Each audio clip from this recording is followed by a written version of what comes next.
aide-nous. Saint-Esprit, guide-nous. Saint-Esprit, accorde-nous l'inspiration. Alléluia. Tu reviens bientôt, Jésus-Christ. Et je sais que j'irai là-bas. Alléluia. Merci, Seigneur. Merci, Jésus. Alléluia. J'irai là-bas parmi les anges, près d'Emmanuel, me consoler, passant mon temps à la louange, dire à Jésus un grand merci. J'irai là-bas parmi les anges, près d'Emmanuel, me consoler,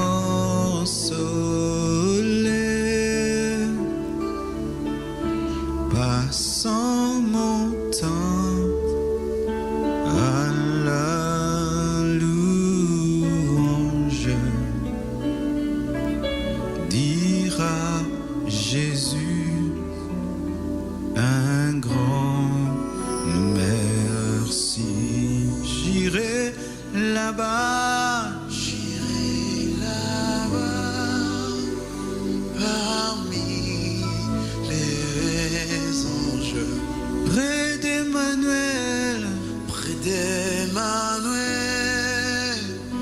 me consoler, passant mon temps à la louange, dire à Jésus un grand merci. Oui, j'irai là-bas,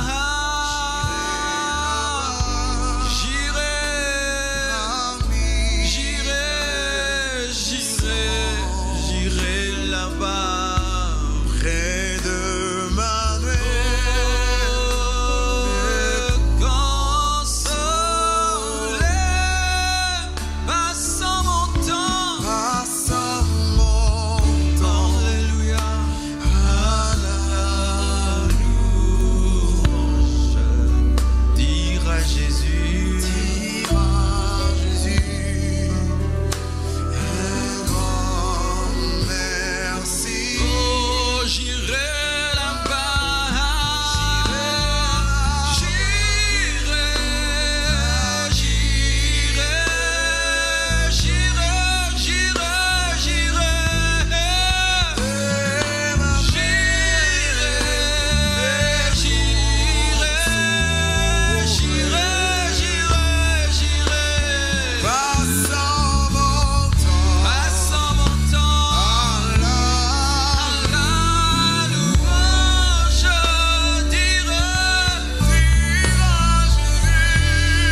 passé a été cloué.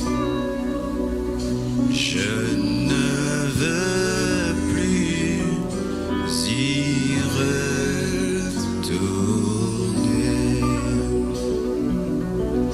J'irai là-bas parmi les anges, près d'Emmanuel, me consoler.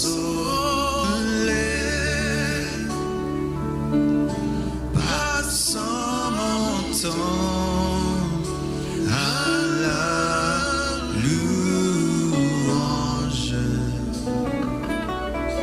dire à Jésus un grand merci. Oh, gloire à toi, Jésus. Gloire à toi, l'amour de ma vie, la source de ma paix, la source de ma joie, la source de ma force, la source de mon inspiration, la source de tout, Jésus. Je t'aime, je t'adore, je te magnifie.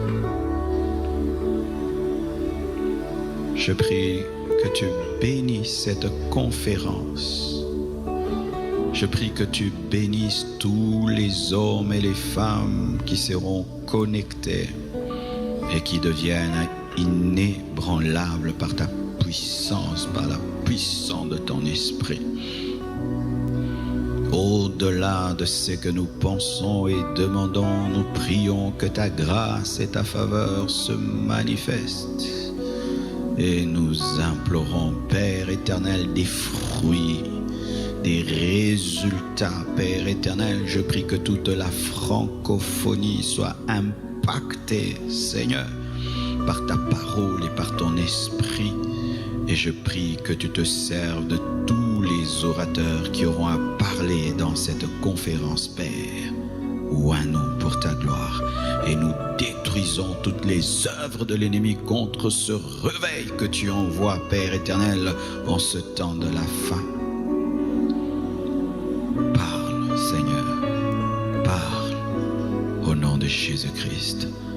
Amen. Nous acclamons le Seigneur très, très, très fort. Alléluia. Je remercie le Seigneur qui m'accorde encore cette fois d'être parmi les orateurs d'Impact Conférence. Et je remercie le pasteur Ivan ainsi que Maman Maude pour votre invitation. Que Dieu vous bénisse abondamment et je salue toute la famille ICC de par le monde. Soyez abondamment bénis et je salue tous les frères et sœurs qui vont suivre ce message. Que Dieu soit glorifié. Notre thème pendant cette conférence est inébranlable, inébranlable. Et pour ma part, je parlerai de Joseph, l'inébranlable, Joseph, l'inébranlable. Nous lisons 1 Pierre 5, verset 10. La Bible dit: « Le Dieu de toute grâce qui vous a appelés en Jésus-Christ à sa gloire éternelle, après que vous aurez souffert un peu de temps, vous perfectionnera lui-même, vous affermira, vous fortifiera, vous rendra inébranlable. » Deuxième passage, Genèse 50, versets 22 à 26. Joseph demeura en Égypte, lui et la maison de son père. Il vécut 110 ans. Joseph vit les fils d'Éphraïm jusqu'à la 3e génération, et les fils de Makir, fils de Manassé, naquirent sur ses genoux. Joseph dit à ses frères: « Je vais mourir, mais Dieu vous visitera et il vous fera remonter de ce pays-ci dans le pays qu'il a juré de donner à Abraham, à Isaac et à Jacob. » Joseph fit jurer les fils d'Israël en disant: « Dieu vous visitera et vous ferez remonter mes eaux loin d'ici. » Joseph mourut âgé de 110 ans, on l'embauma et on le mit dans un cercueil en Égypte. Et pour comprendre tout le message, je vous prierai de lire Genèse 37, 38, 39, 45, 40, 41, 42 jusqu'à 50. Donc de Genèse 37 à Genèse 50, 13 chapitres. Ce n'est pas beaucoup, c'est un devoir à domicile. Voici comment je définis inébranlable. Être inébranlable, c'est tenir ferme en dépit des temps et des circonstances. C'est tenir ferme en dépit des combats, des luttes. C'est tenir ferme en dépit des épreuves.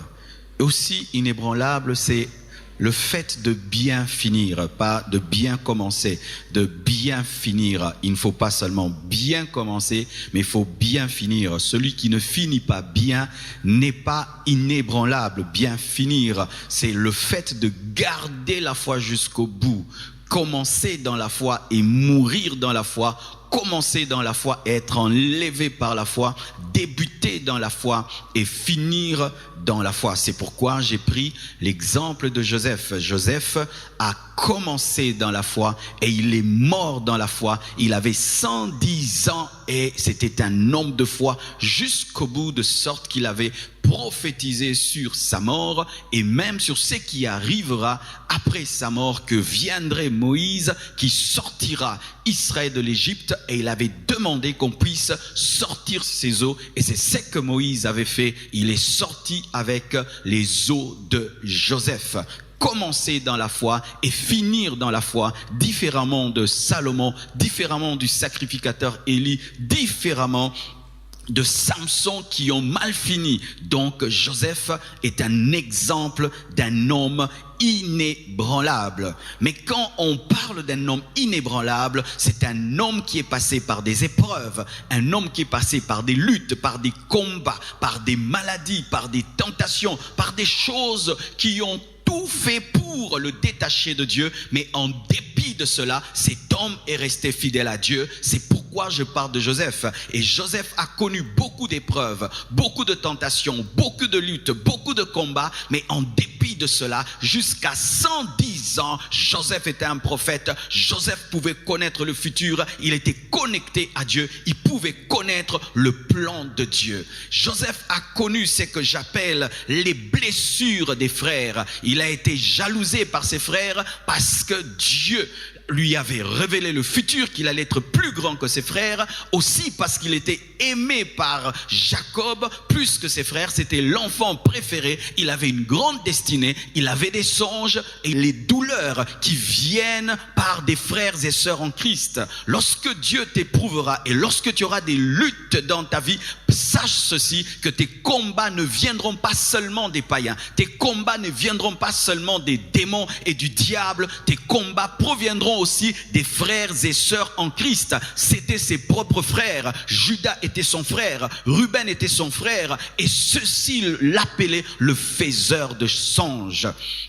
Il se moquait de ses rêves, il se moquait de ses prophéties, il enviait la position privilégiée qu'il avait dans le cœur de son père, des luttes qui viennent des frères, des luttes qui viennent des enfants de Dieu. Beaucoup de gens abandonnent le chemin de la foi parce qu'ils sont étonnés que leurs blessures proviennent de la famille, proviennent de leurs frères en Christ. Mais sache, mon frère, lorsque tu veux être inébranlable, tu dois être capable d'accepter toute souffrance et accepter de persévérer en dépit de cela, que cela provienne de ta famille charnelle, provienne de ta famille spirituelle. Tu dois continuer. Joseph a été blessé par ses propres frères dans la chair, mais aussi ses propres frères spirituels, parce qu'ils avaient la même foi. Les blessures ne viennent pas que de l'extérieur, les blessures proviendront également de ta propre famille, proviendront des personnes qui parlent en d'autres langues, qui prophétisent, qui lisent la parole. Et beaucoup de gens disent: j'abandonne la foi parce que comment un homme rempli du Saint-Esprit peut me blesser?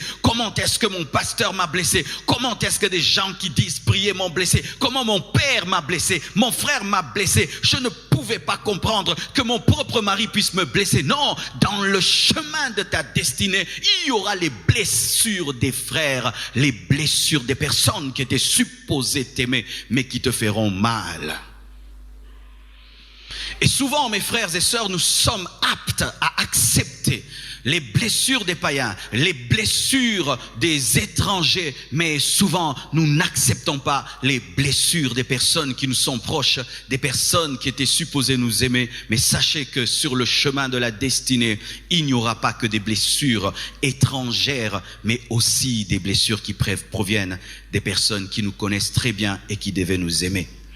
Il a été blessé, pas seulement par ses propres frères, mais il a été vendu par les païens à Potiphar, parce que lorsque on l'a jeté dans le trou, la Bible nous dit que les Ismaélites l'ont pris et qu'est-ce qu'ils ont fait? Ils l'ont vendu à Potiphar. Les blessures qui viennent des païens, les Ismaélites ont vendu Joseph aux Égyptiens. Il a été blessé par ses frères, il a été aussi blessé par des païens. Sur le chemin de ta destinée, des incrédules te feront mal, des athées te feront mal, des hommes te combattront parce que tu as l'onction, des hommes te combattront parce que tu as la foi, des hommes te combattront parce que tu as une grande destinée, des hommes ignorants de Dieu te combattront parce qu'ils ne comprennent pas ta communion avec Dieu. Mais tout cela fait partie de ta formation, tout cela fait partie de ton perfectionnement, tout cela fait partie des choses que Dieu va utiliser pour t'affermir, des blessures des frères et des blessures des Ismaélites, des blessures de Ruben et des blessures de Potiphar, des blessures des hommes que tu as aimés et des hommes qui ne te connaissent pas. Il a été jeté dans un trou par ses frères et il a été aussi vendu par les Ismaélites. Et lorsqu'il devient serviteur dans la maison de Potiphar, la Bible nous dit que tout ce qu'il faisait réussissait, prospérait, de sorte que la femme de Potiphar a remarqué qu'il était beau et a commencé à le tenter. C'était un harcèlement. Pas d'un jour, pas de 2 jours, mais cela a duré très très longtemps et Joseph a dit non et il s'est retrouvé en prison de l'injustice.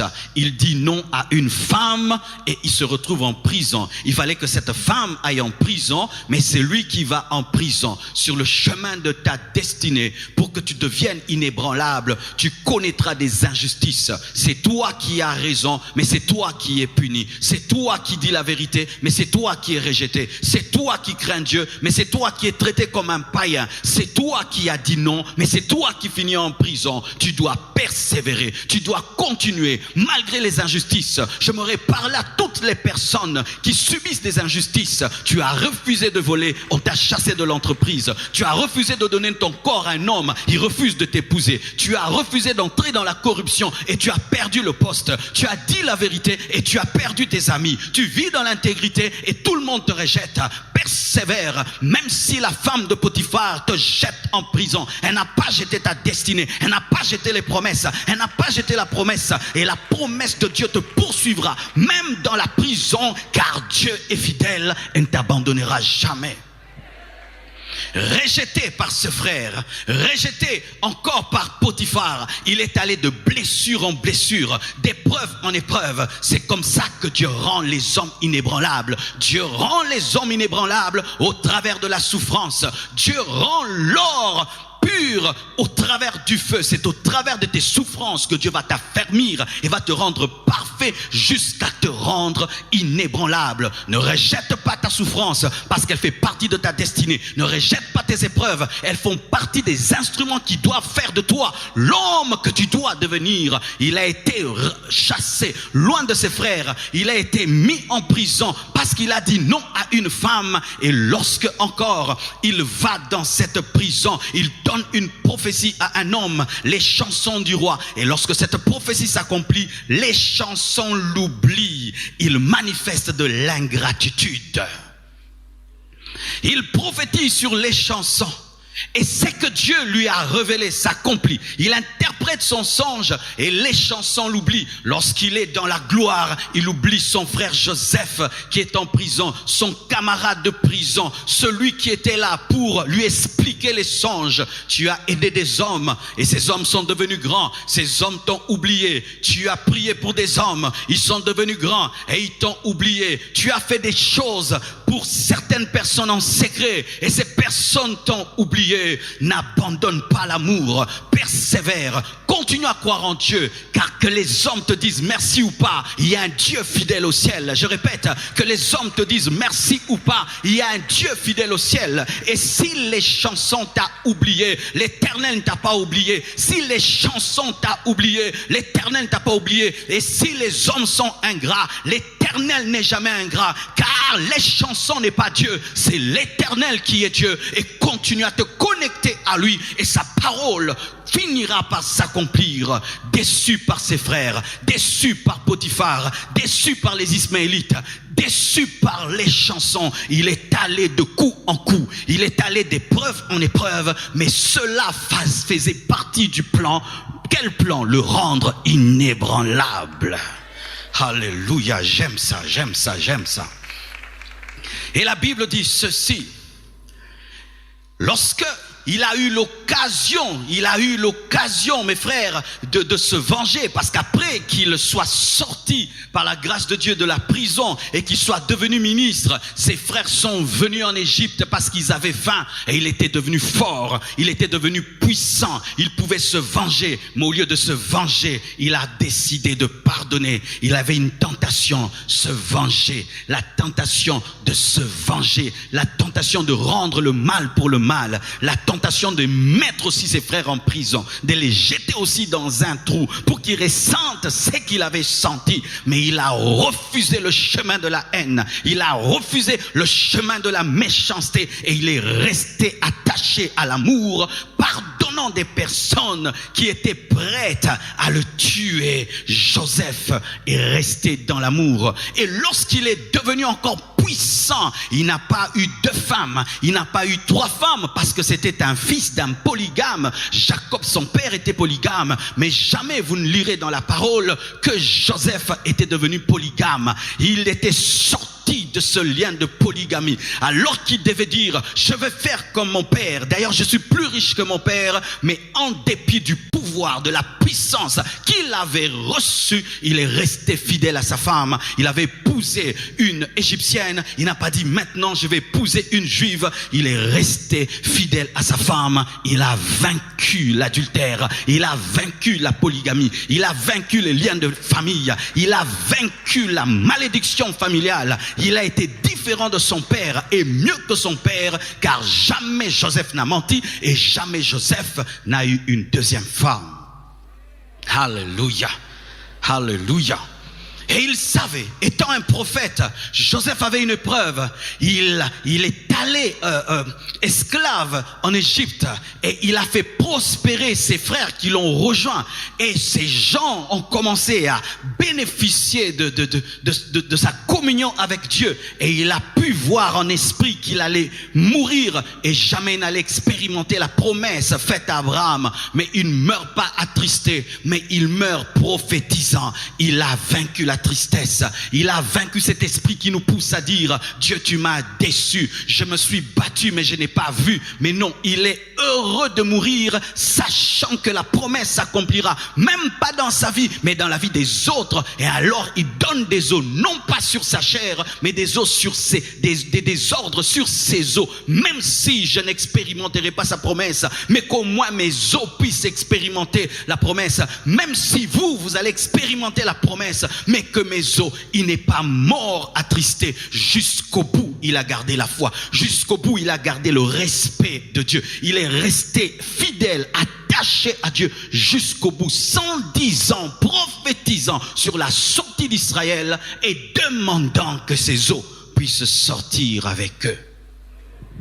Comment un jeune homme peut atteindre cette dimension? Mes frères, il n'y a pas de secret dans les choses, il n'y a pas plutôt de hasard dans la vie chrétienne ou dans la marche avec Dieu. Lorsque tu vois un homme vivre d'une certaine manière, sache toujours, mon frère, qu'il a des secrets avec Dieu. Il a des choses que Dieu lui a enseignées. Il a des choses qu'il connaît. Il a des choses qu'il appréhende. Il a des choses qu'il maîtrise. Il a des choses que Dieu lui a enseignées. C'est pourquoi n'aime pas les résultats d'un homme, mais cherche à découvrir c'est comment, c'est quand et c'est pourquoi. Cherche à découvrir les clés qui engendrent les conséquences. Comment un jeune homme qui est parti jeune dans un pays étranger a pu garder garder la foi, garder l'amour. Comment il a pu faire? Quel était le secret de ce jeune homme? Comment il était inébranlable face à la tentation d'une belle femme, inébranlable face à la haine, au rejet, à l'envie, à la jalousie, inébranlable face à la tentation de faire comme son père, inébranlable face à la haine, la colère, inébranlable face à la rancune. Comment il a fait pour continuer à être fidèle à Dieu? Joseph, qu'est-ce que tu as fait? Voici, mes frères, la Bible nous dit ceci dans Genèse 50, versets 19 à 21. Joseph leur dit: soyez sans crainte, car suis-je à la place de Dieu? Vous aviez médité de me faire du mal. Dieu l'a changé en bien pour accomplir ce qui arrive aujourd'hui, pour sauver la vie à un peuple nombreux. Soyez donc sans crainte, je vous entretiendrai, je prendrai soin de vous, vous mes ennemis, vous qui m'aviez vendu, vous et vos enfants. Et il les consola, il consola ses ennemis en parlant à leur cœur. Et Hébreux 11, verset 22 nous dit: c'est par la foi que Joseph mourant plutôt, fit mention de la sortie des fils d'Israël et qu'il donna des ordres au sujet de ses os. Le premier secret de Joseph, c'était l'amour de Dieu. Il avait un tel amour qui venait de Dieu qu'il pouvait pardonner. Lorsque ses frères viennent devant Joseph en train de trembler, parce qu'il a le pouvoir, lorsqu'il était faible, ils l'ont jeté dans un trou. Maintenant, c'est lui qui est fort. Et eux, étant des personnes méchantes, s'attendaient à ce que Joseph se comporte comme elle. Et qu'est-ce qui se passe? Il s'est dit: je peux le tuer. Mais il a fait une lecture et il a refusé de tuer. Il dit ceci: soyez sans crainte, car je ne suis pas à la place de Dieu. Il a fait la lecture qui n'était pas Dieu. Joseph savait qu'un homme ne se venge pas, mais un homme aime et pardonne. Joseph avait la révélation qu'un homme n'est pas Dieu. C'est à Dieu la vengeance, c'est à Dieu la rétribution. Il avait une lecture correcte de Dieu et de sa relation avec lui, qui ne devait jamais prendre la place de Dieu, même s'il était devenu premier ministre, même s'il avait le pouvoir. Cela l'a aidé à aimer et à pardonner. Lorsque les épreuves te volent l'amour, tu n'es plus inébranlable, tu es ébranlé. Lorsque les blessures te volent le pardon, tu es ébranlé. Être fort, ce n'est pas seulement prier, ce n'est pas seulement chanter. Être fort, c'est demeurer dans l'amour, dans les blessures. C'est demeurer dans le pardon, dans les déceptions. C'est ça, être inébranlable. On te blesse, mais tu aimes. On te blesse, mais tu pardonnes. On te blesse et tu dis: je ne suis pas Dieu pour me venger.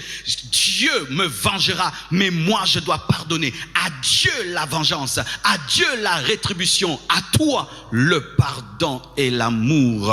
Encore, il avait la révélation que toute chose concourt au bien de ceux qui aiment Dieu. Parce qu'il dit: c'est que vous avez fait, le mal que vous avez prémédité, Dieu l'a changé en bien. Il m'a envoyé ici pour prendre soin d'un peuple nombreux. Il avait compris ceci, que lorsque tu marches avec Dieu, il n'y a pas de hasard dans ta vie. Même le mal qu'on te fait partie du plan. Alléluia.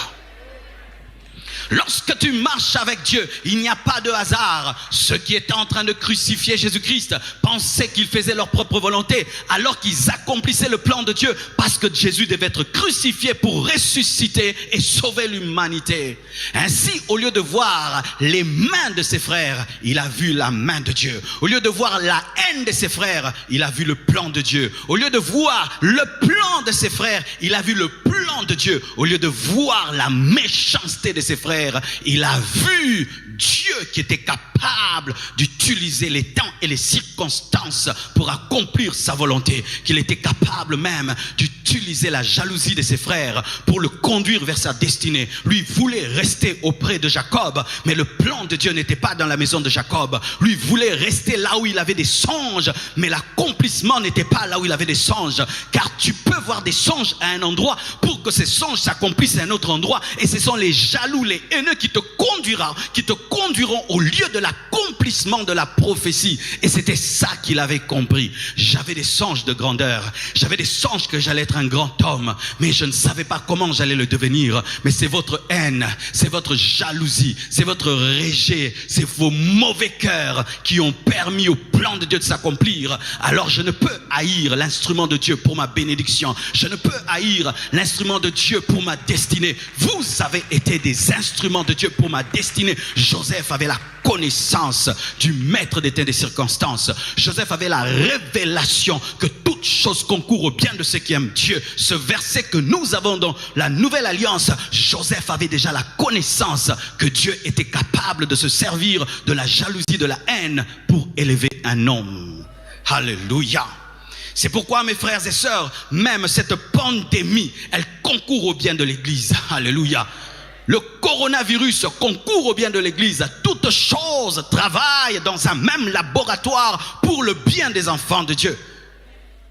Il y a beaucoup d'enfants de Dieu qui ont fait des grandes choses pendant le confinement, qui ont écrit des livres qui ne pouvaient écrire, qui ont sorti des clips qui ne pouvaient sortir, qui se sont concentrés davantage sur leur famille, se sont davantage concentrés sur leur spiritualité, se sont davantage concentrés sur leur corps afin de se reposer. Dieu a changé le mal en bien. Cette pandémie, Dieu l'a changé en bien. Je déclare, cette pandémie, Dieu l'a changé en bien. Aujourd'hui, toutes les églises ont compris la place de la technologie. Toutes les églises commencent à évangéliser sur Internet. Nous avons compris la puissance des médias. Lorsque tout allait bien, les églises n'avaient pas compris la puissance d'une caméra, la puissance du Wi-Fi, la puissance de l'Internet. Mais aujourd'hui, toutes les églises sont en train de prêcher. Lorsque tout allait bien, nous étions en train de négliger nos enfants, de négliger nos familles, en train de travailler. Mais tout le monde est rentré vers la famille et a pris soin de sa famille. Toutes choses concourent au bien de ceux qui aiment Dieu. Alléluia. Et Joseph avait cette révélation. Aussi, Joseph a décidé d'adorer au lieu de se plaindre. Il pouvait se plaindre. Seigneur, regarde les prophéties que tu m'as données et je me retrouve dans un trou. Seigneur, regarde les prophéties que tu m'as données. Je me retrouve encore en prison. Regarde les prophéties que tu m'as données. Tu avais dit que j'allais être grand. Tu avais dit que mes frères allaient se prosterner devant moi. Même mon père et ma mère. J'ai vu les étoiles se prosterner devant moi. J'ai vu la lune et le soleil se prosterner devant moi. J'ai vu des gerbes se prosterner devant la mienne. Mais voilà que je me retrouve esclave. C'est ça ta parole. C'est ça ta parole. Et là encore je me retrouve en prison. C'est ça ta parole. Où est Dieu? Dieu.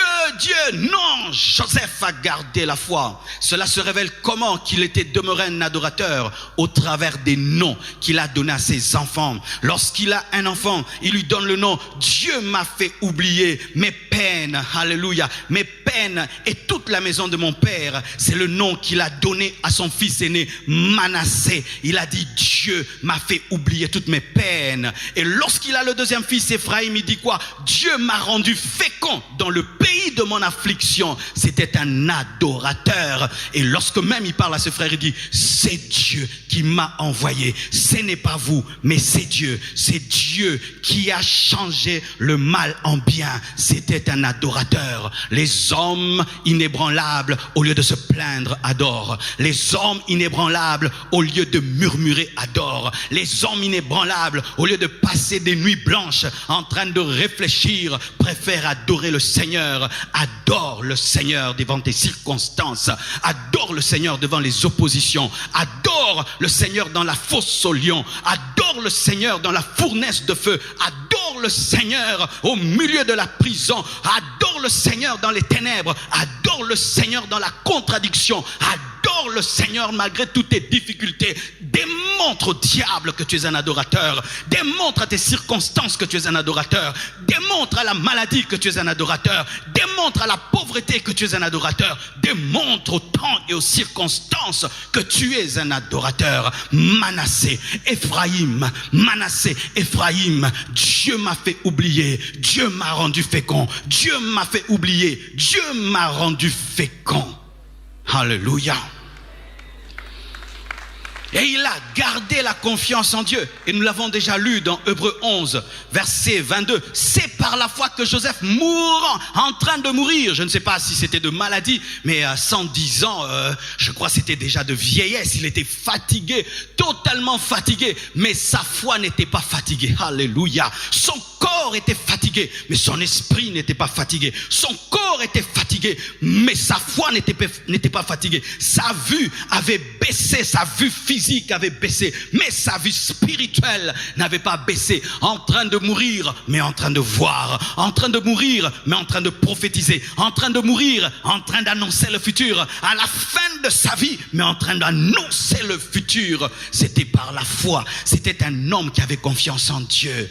Joseph était un homme qui avait confiance en Dieu. C'est pourquoi il était inébranlable. Lorsque tu as peur, tu seras ébranlé. Lorsque tu doutes, tu seras ébranlé. Lorsque tu regardes au temps et aux circonstances et tu confesses les temps et les circonstances, tu seras ébranlé. Joseph a refusé de parler de sa fin, mais il a parlé du futur que Dieu va accorder, que Dieu emmènera Moïse à l'existence pour que Israël puisse sortir. Et lorsque Moïse est venu, on lui a rappelé les paroles de Joseph. Et ce que Joseph avait dit, Moïse l'a fait. Il est sorti avec les os de Joseph le prophète, l'homme qui est mort dans la foi, inébranlable jusqu'au bout. Il n'est pas tombé avec la femme de Potiphar. Il n'a pas adoré les dieux de l'Égypte.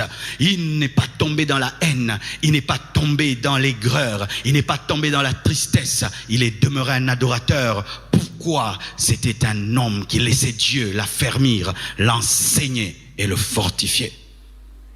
Alléluia. Un autre secret de Joseph, il avait l'esprit de service. Ça, c'est une caractéristique de Joseph qui me bénit et qui m'impressionne grandement. Lorsque vous lisez la parole de Dieu, vous allez remarquer que Joseph était tout le temps un serviteur. Tout le temps un serviteur. Même lorsqu'il a été jeté par ses frères dans un trou, c'est parce qu'il servait son père Jacob qui l'avait envoyé. Il servait son père et il est allé pour s'enquérir de la situation de ses frères. Il était au service de papa, il était au service de ses frères. Il était comme un médiateur entre son père et ses frères, entre ses frères et son père, comme Jésus-Christ. Et il est allé s'enquérir de leur situation. Et lorsque il se retrouve en Égypte, il est encore le serviteur de Potiphar. Et là, il ne travaille pas comme un esclave. Il travaille de tout son cœur, de sorte que Potiphar est béni au travers de lui. Et quand même il est jeté en prison, Joseph continue à servir qui? Les prisonniers. Et lorsque même il sort de la prison, il continue à servir Pharaon. Et lorsque ses frères viennent en Égypte, il continue à les servir à Goshen. De sorte même qu'il a dit, Dieu vous a envoyé, Dieu m'a envoyé vous précéder afin de prendre soin de vous. Je prendrai soin de vous. Joseph aimait prendre soin. Un homme qui se concentre sur ses problèmes sera ébranlé. Mais celui qui résout les problèmes des autres n'aura pas tout le temps conscience de ses problèmes. Et tu pourras continuer. Tu sais pourquoi tu es ébranlé? C'est parce que tu es égoïste. Tu ne sers personne. Tu ne travailles pour personne. Tu ne donnes la joie à personne. Le repos à personne. Toute ta vie est concentrée sur ta petite personne. C'est pourquoi tu es ébranlé. Les égoïstes finissent par être ébranlés. Les hommes qui ne servent pas finissent par être ébranlés. Mais en dépit de la prison, il a servi. En dépit de l'esclavage, il a servi. En dépit du rejet, il a servi. Il a même servi ses propres ennemis. Il a pris soin d'eux. Il leur a donné Goshen, alors que ces hommes lui avaient donné un trou. Eux lui ont donné un trou. Mais lui, il leur a donné Goshen. Continue à servir. Et il a servi Jésus. Comment? Parce qu'en servant Judas, il a permis à Judas d'engendrer David et permis à David d'engendrer Jésus-Christ qui est le lion de la tribu de Judas.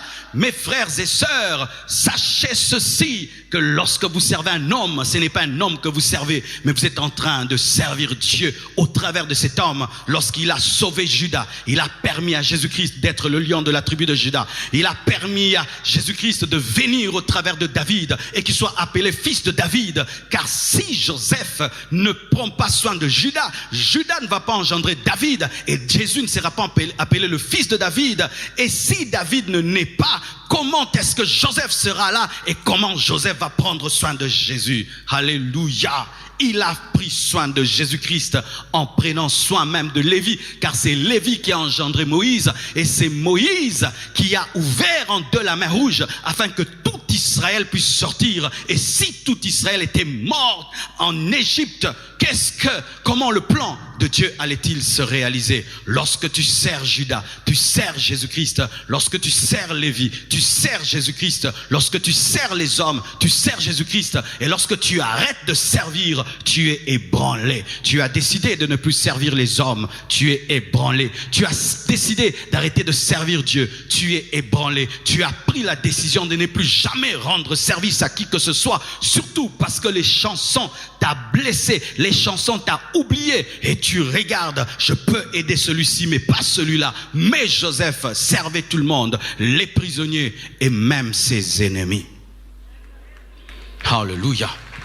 Il avait encore un autre secret, une profonde communion avec le Saint-Esprit, car âgé de 110 ans, il pouvait encore percer le futur. Il pouvait encore percer le futur. Il pouvait à la fois ressentir la vieillesse dans son corps, mais ressentir l'esprit. Il pouvait à la fois ressentir la maladie due à la vieillesse, mais pouvait aussi percer le futur. C'était un homme qui avait une profonde communion avec Dieu, capable d'interpréter les songes, capable de voir le futur, attaché au Saint-Esprit depuis toujours, depuis sa jeunesse.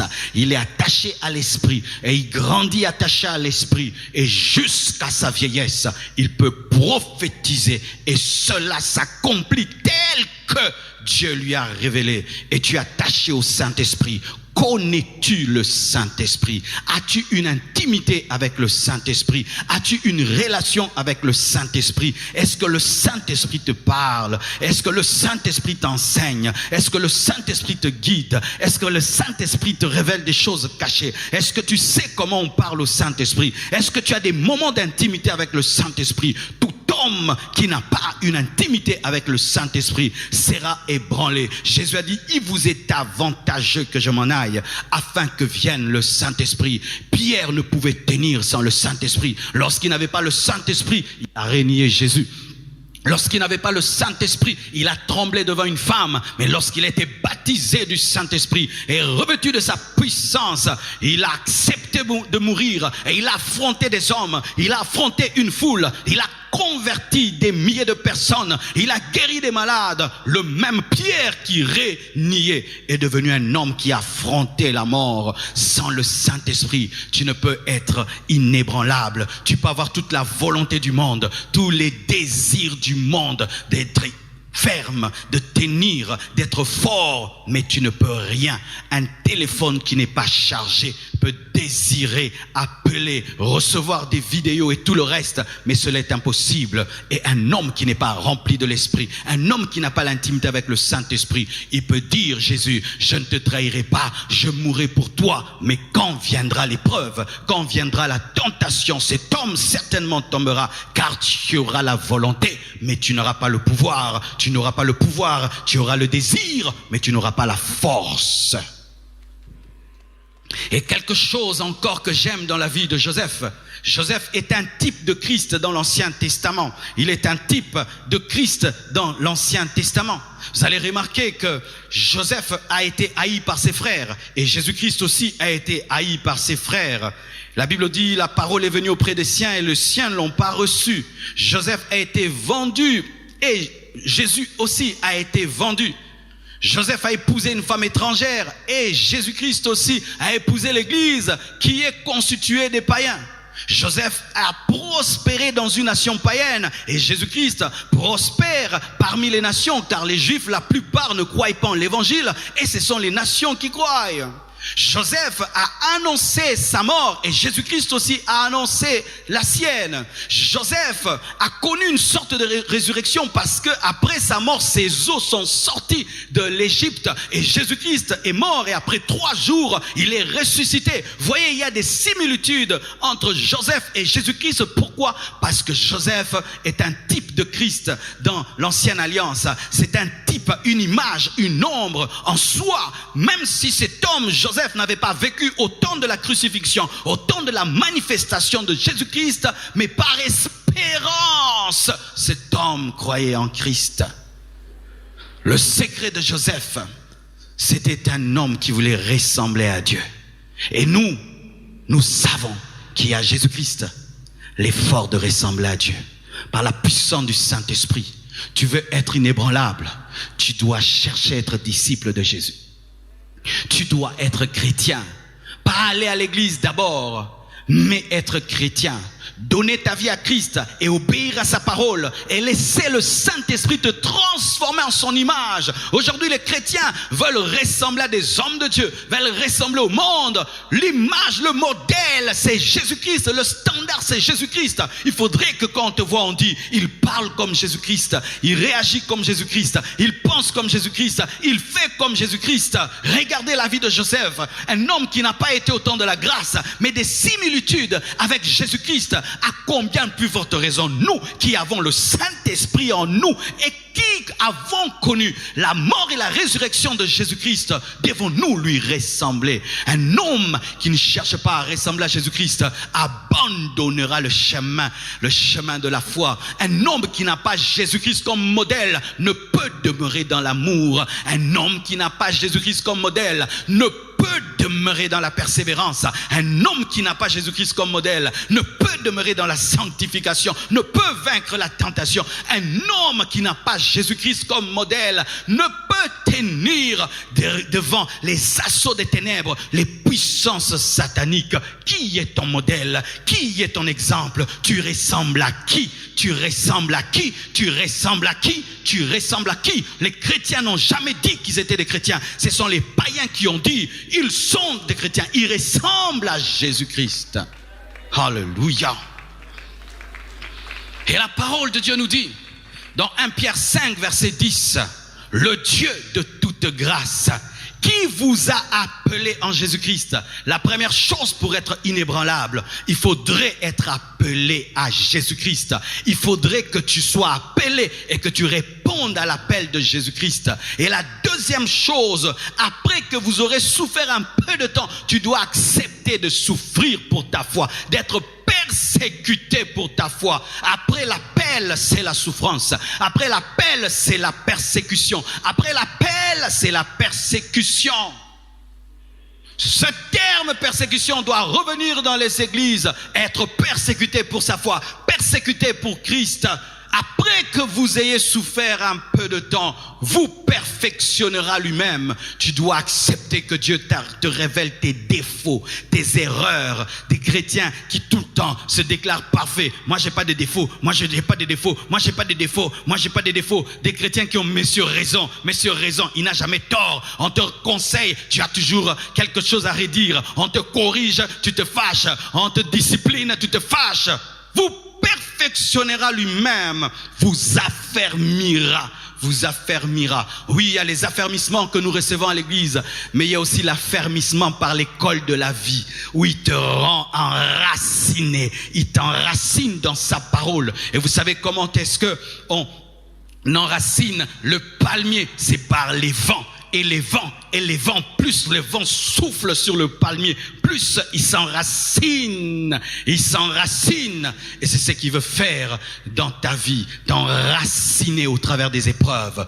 Et cette épreuve du confinement, cette épreuve avec la Covid, avec le coronavirus, nous a enracinés. Oui, les vrais chrétiens ont été enracinés, les faux chrétiens ont été déracinés. Ceux qui avaient bâti leur vie sur le roc ont été davantage enracinés et ils sont sortis vainqueurs de ce confinement, rayonnant plus qu'avant, plus qu'avant, plus puissant, plus qu'avant. Pourquoi? Parce que l'épreuve dans la vie d'un enfant de Dieu l'affermit et le fortifie. Il vous fortifiera.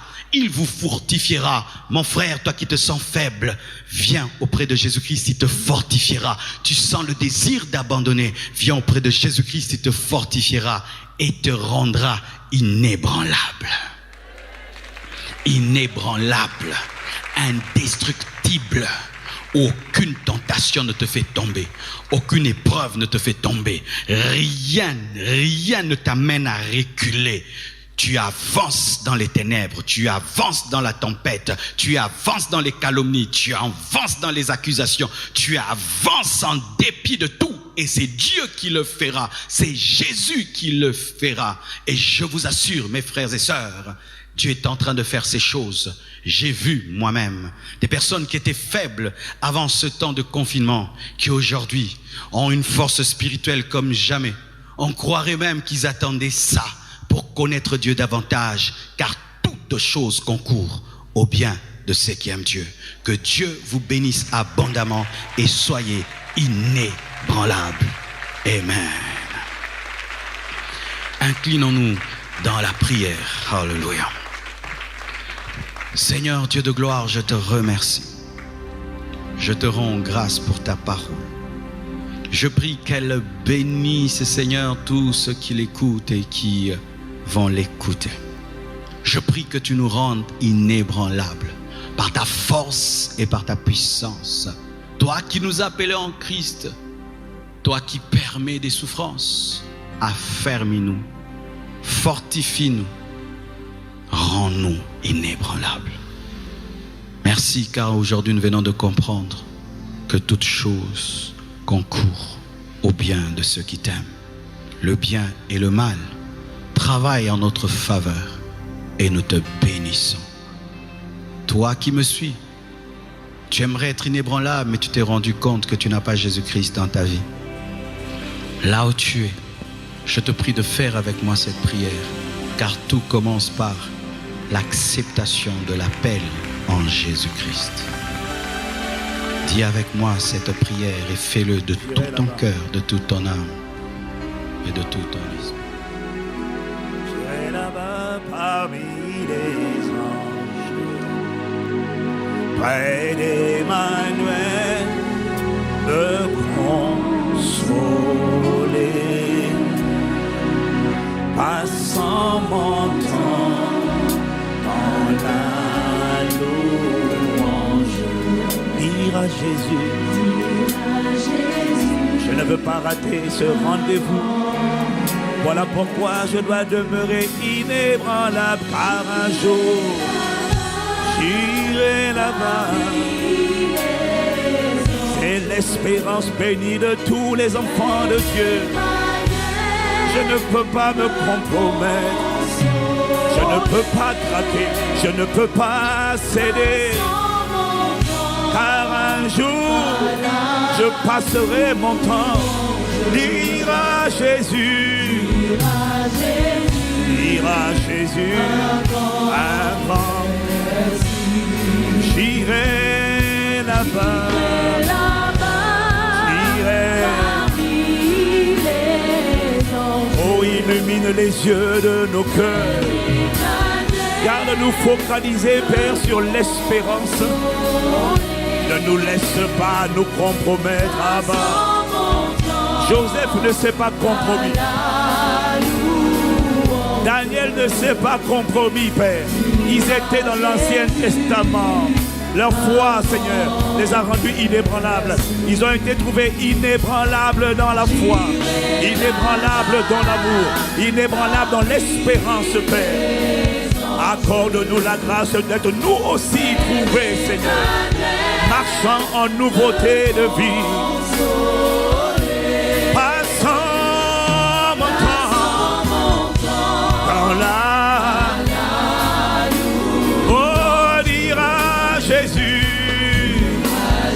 exprimer ma gratitude de ce que ta grâce m'aura fortifié sur la terre après avoir souffert un peu, après avoir connu des tribulations, après avoir connu des épreuves, après avoir connu les afflictions, les maladies, les différents défis et vicissitudes dans la vie, Seigneur, après avoir traversé les grandes eaux, après avoir passé par le feu.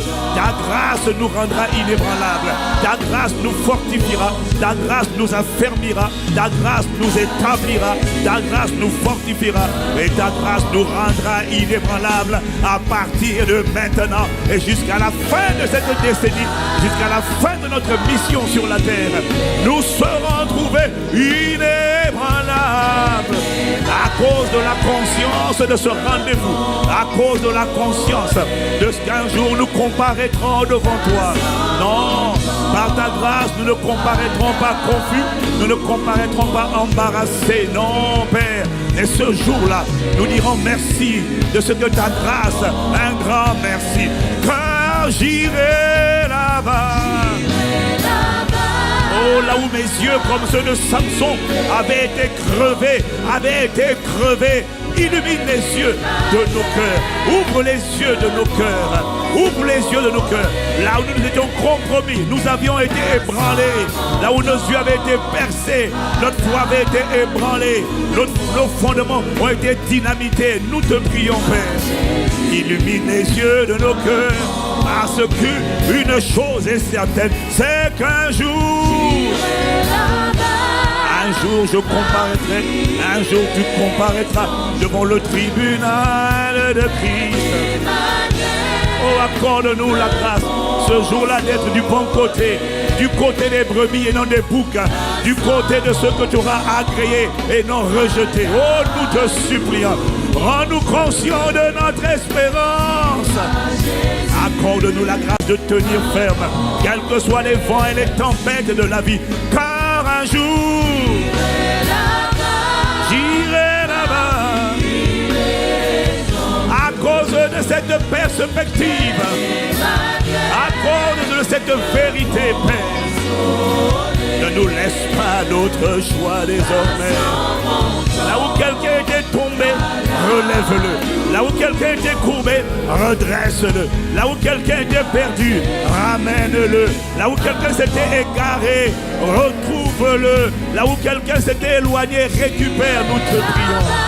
Car un jour, je dois y aller, me consoler. Il n'y aura plus de pleurs, il n'y aura plus de mort, la mort ne sera plus, les pleurs ne seront plus. Bien-aimés, ceux qui se moquent de toi aujourd'hui seront dans la confusion, parce que toi et moi nous aurons choisi la bonne part, nous ne serons pas confondus. Ceux qui disent aujourd'hui, mais ça fait longtemps que vous parlez de son avènement, où est l'espérance de son avènement? Laisse-moi te dire, mon frère, quiconque espère en lui ne sera pas confondu. Une chose est certaine, c'est qu'un jour j'irai là-bas parmi les anges, et je verrai les apôtres, et je verrai les saints de tous les temps. Ça sera les noces de l'agneau, et ça ne sera pas la fin. Après cela, nous reviendrons sur la terre, et lorsque nous serons derrière lui, à ses côtés, lorsque ses pieds se poseront, selon Zacharie 14, sur le mont des Oliviers, alors toute chair le verra. Ceux qui l'avaient percé diront, on l'a rejeté, malheur à nous. Mais bien aimés, toi et moi nous serons derrière lui, et nous aurons la robe, le vêtement des saints, le vêtement blanc, le vêtement de la sainteté, le vêtement de la pureté, le vêtement de la sainteté de Dieu. Parce que à ce moment-là, bien aimés, nous aurons été rendus conformes à lui, tel il est, tel nous serons manifestés. Je ne peux pas compromettre un tel héritage, je ne peux pas, car un jour j'irai là-bas. Illumine les yeux de nos cœurs.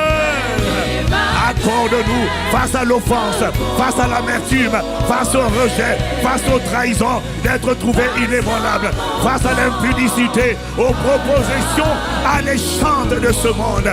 Accorde-nous la grâce, Père, de demeurer ferme, constant, établi dans l'amour, dans l'humilité, dans la conscience de notre identité. Car un jour, près d'Emmanuel, me consoler. Passons, montons dans la louange, dans l'adoration. Mais ça, c'est en attendant de revenir gouverner, mon frère. C'est en attendant de venir manifester le règne visible qu'on appellera le règne millénaire, ensuite le règne éternel. Oh, tu ne peux pas brader, tu ne peux pas négliger un si grand salut. Prenez Emmanuel. Passons mon temps, illumine les yeux de mon cœur, rends-moi conscient de mon l'espérance, celle qui s'attache à mon salut. Oh, dira Jésus, encore une fois, un jour j'irai. Ceux qui ont cette espérance se sanctifient. Ceux qui ont cette espérance restent inébranlables. Ceux qui ont cette espérance ne se compromettent pas. Ceux qui ont cette vision céleste, tu ne peux pas. Joseph l'avait. Joseph l'avait. Daniel l'avait. Voilà pourquoi il a refusé de se souiller avec les mains du roi. Parce qu'il avait la conscience de l'espérance. Un jour j'irai près d'Emmanuel.